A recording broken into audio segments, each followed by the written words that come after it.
ये आकाशवाणी रायपुर है। छत्तीसगढ़ी समाचार बुलेटिन के संग संध्या तिवारी के जय जोहार। अब सुनाओ आज के प्रमुख समाचार। प्रधानमंत्री नरेंद्र मोदी ह जम्मू सांसद मन ला G20 ले जुड़े कार्यक्रम में भाग लेके करीन आह्वान। खनिज विभाग ले जुड़े मनी लॉन्ड्रिंग मामला में विशेष अदालत ह सौम्या चौरसिया ला न्यायिक रिमांड में जेल भेजे के आदेश दे हे। और बिलासपुर शहर में आज कांग्रेस नेता के अज्ञात हमलावर मन ह गोली मार के करीन हत्या। अब समाचार विस्तार ले। प्रधानमंत्री नरेंद्र मोदी ह जम्मू सांसद मन ला आह्वान करीन है कि G20 ले जुड़े कार्यक्रम में भाग लेना चाहिए, काबर की ये कार्यक्रम देश के हरय, सरकार के नहीं। आज बिहनिया नई दिल्ली में भारतीय जनता पार्टी के संसदीय दल के बैठका में संबोधित करत श्री मोदी ह कहीन है कि G20 ले जुड़े गतिविधि में लोगन मन ला भागीदारी बढ़ाए के बारे में अपन विचार साझा करें। प्रधानमंत्री कहीन है कि जी हां G20 की गतिविधि राखे जावत है, उहाँ स्वच्छता अभियान जैसन पहल के जरिया ले जनता के भागीदारी सुनिश्चित करे जाना चाहिए। छत्तीसगढ़ के खनिज विभाग ले जुड़े मनी लॉन्ड्रिंग मामला में रायपुर के विशेष अदालत ह मुख्यमंत्री कार्यालय के उप सचिव सौम्या चौरसिया ला न्यायिक रिमांड में जेल भेजे के आदेश दे हे। ओला अब 19 दिसंबर के अदालत में पेश करे जाही। एकर पहली प्रवर्तन निदेशालय के रिमांड बेरा खत्म हुए के बाद ईडी की टीम ह सौम्या चौरसिया ला रायपुर के विशेष अदालत में पेश करेगी। खबर के मुताबिक ईडी ह पाछू 11 अक्टूबर के प्रदेश के कई जिन अधिकारियों कारोबारी मन के ठिकाना में छापा मारे रहीन। शुरुआती जांच और पूछताछ के बाद 13 अक्टूबर के ये मामला में Chhattisgarh infotech promotion society chips के तत्कालीन सीईओ समीर विश्नोई, कोयला कारोबारी सुनील अग्रवाल और लक्ष्मीकांत तिवारी ला गिरफ्तार करेगी रहीस। उन्हें यही मामला में 29 अक्टूबर के एक जिन अन्य आरोपी सूर्यकांत तिवारी है अदालत के आगू समर्पण कर दीस। ये जम्मू आरोपी मन अभी न्यायिक हिरासत में जेल में बंद है।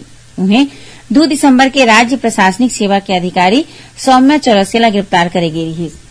छत्तीसगढ़ सरकार के 4 बछर पूरा होए के मौका में अवैया 17 दिसंबर ला गौरव दिवस के रूप में मनाए जाही।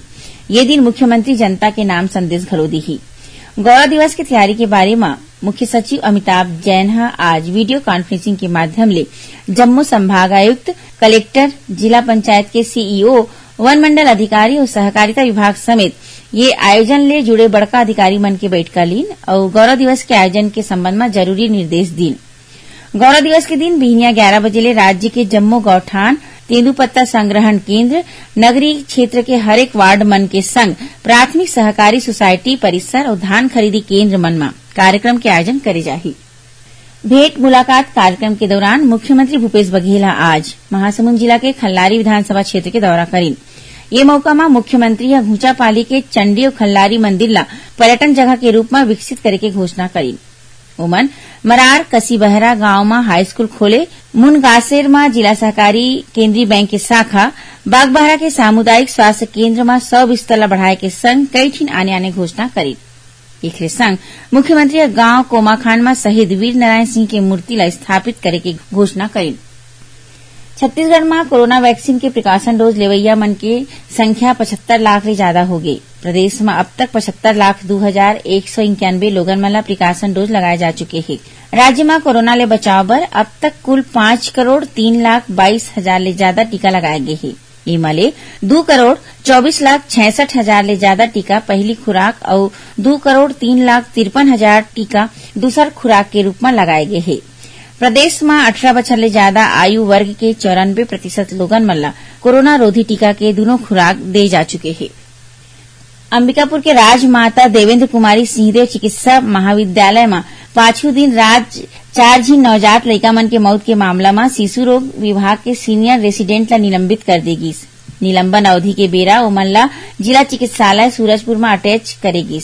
उन्हें अस्पताल अधीक्षक ला घलो हटा देगे है। ओखर जगह में पैथोलॉजी विभाग के संचालक डॉक्टर RC आर्या ला नवा अस्पताल अधीक्षक बनाए गए है। खबर के मुताबिक पाछू 5 दिसंबर के शिशु रोग विभाग में 4 झीन नवजात लड़का मन के मौत हो गई रही, जेमा स्वास्थ्य मंत्री TS सिंहदेव मामला के जांच के आदेश दे रही। जांच में शिशु रोग विभाग के सीनियर रेसिडेंट डॉक्टर कमलेश प्रसाद विश्वकर्मा के लापरवाही आगू आए है। उन्हें अस्पताल के अधीक्षक डॉक्टर लखन सिंह ला घलो जिम्मेदारी तय करत ओमन ला अधीक्षक पद ले हटा देगे है। छत्तीसगढ़ी समाचार बुलेटिन आप मन आकाशवाणी रायपुर ले सुनत हो। छत्तीसगढ़ के खबर ले है आपके वास्ता और खबर के विश्वसनीयता ले है हमार वास्ता। आकाशवाणी समाचार रायपुर के प्रादेशिक समाचार बुलेटिन के संगे संग हमार समसामयिक कार्यक्रम आप रेडियो के संग अपन मोबाइल में घलो सुन सकत हो। आकाशवाणी समाचार फेसबुक, ट्विटर और यूट्यूब में घलो हावय। हमार फेसबुक पेज हरे Chhattisgarh news on AIR, Twitter handle CGAIR news और हमार यूट्यूब चैनल हरे छत्तीसगढ़ AIR न्यूज। तो अब रेडियो के संगे संग आपके मोबाइल के माध्यम ले हम आप तक पहुंचत हन। छत्तीसगढ़ के हर खबर बर सुनत रहो आकाशवाणी समाचार। अब आगू बाढ़बो बाँचे समाचार कोती। प्रदेश में पाछे 24 घंटा के दौरान होए आने दुर्घटना में 4 झीन मनखे के मौत होगी, उन्हें 2 झीन घायल होगी। बिलासपुर जिला के कोटा थाना क्षेत्र में रेलवे ट्रैक पार करत बाप बेटा के ट्रेन के चपेट में आये मौत होगी। उती कोंडागांव जिला के केसकाल थाना के सिंघनपुर गांव के तीर ट्रक और दुपहिया गाड़ी के बीच हुई टक्कर में दुपहिया सवार बेटा के मौत हो गई। फिर बाप ह गंभीर रूप ले घायल हो गए है। घटना में ट्रक चालक ला घलो चोट आए है। घायल मन ला इलाज बर केसकाल अस्पताल में भर्ती कराए गए है। एती भिलाई स्टील प्लांट में कन्वेयर बेल्ट के रोलर के चपेट में आए ले 1 झीन ठेका श्रमिक के मौत हो गई। प्रदेश में उत्तर ले ठंडा और शुष्क हवा आना शुरू हो गए है, जेखर ले मौसम शुष्क रहे और न्यूनतम तापमान में गिरावट आए के संभावना है। मौसम विभाग ले मिले खबर के मुताबिक अब यह 4 दिन में प्रदेश के न्यूनतम तापमान में 4 ले 5 डिग्री सेल्सियस तक गिरावट आए के संभावना है। उन्हें बस्तर संभाग में 16 दिसंबर ले तापमान में गिरावट आए के आसार हवे। अब थोड़किन समाचार सार में दक्षिण पूर्व मध्य रेलवे के लोरहा स्टेशन ला तीसर लाइन ले जोड़े बर 17 ले 20 दिसंबर तक नॉन इंटरलॉकिंग के काम करे जाही। भारतीय क्रिकेट टीम के भूतपूर्व कप्तान कपिल देव एक निजी स्कूल के कार्यक्रम में शामिल होए बर आज रायपुर पहुंची। सुकमा जिला में 1 लाख रुपया के इनामी माओवादी है सुरक्षा बल के आगू आत्मसमर्पण करे है। सुरक्षा बल मंडाहार ले चलाए जात घर वापसी अभियान के तहत ये माओवादी है आत्मसमर्पण करे। सरगुजा जिला में राजीव गांधी शिक्षा मिशन के तहत प्राथमिक और माध्यमिक स्कूल में विद्युतीकरण के काम में हुए करोड़ों रुपया के गड़बड़ी के मामला में न्यायालय हा सहायक अभियंता समेत कई झीन मनखे मन के खिलाफ अपराध पंजीबद्ध करे के निर्देश दे है। और दुर्ग जिला के कुम्हारी ओवरब्रिज हादसा में अपन माता पिता ला गंवाए अनु देवांगन के पढ़ाई लिखाई और आने जरूरत बर ओवरब्रिज बनाए के ठेका कंपनी 15 लाख रुपया मुआवजा दी। आखिर में प्रमुख समाचार एक घाव फेर। प्रधानमंत्री नरेंद्र मोदी हा जम्मू सांसद मन ला G20 ले जुड़े कार्यक्रम में भाग लेके करीन आह्वान।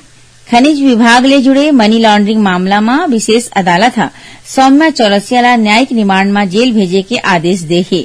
और बिलासपुर शहर में आज कांग्रेस नेता के अज्ञात हमलावर मन हा गोली मार के करीन हत्या।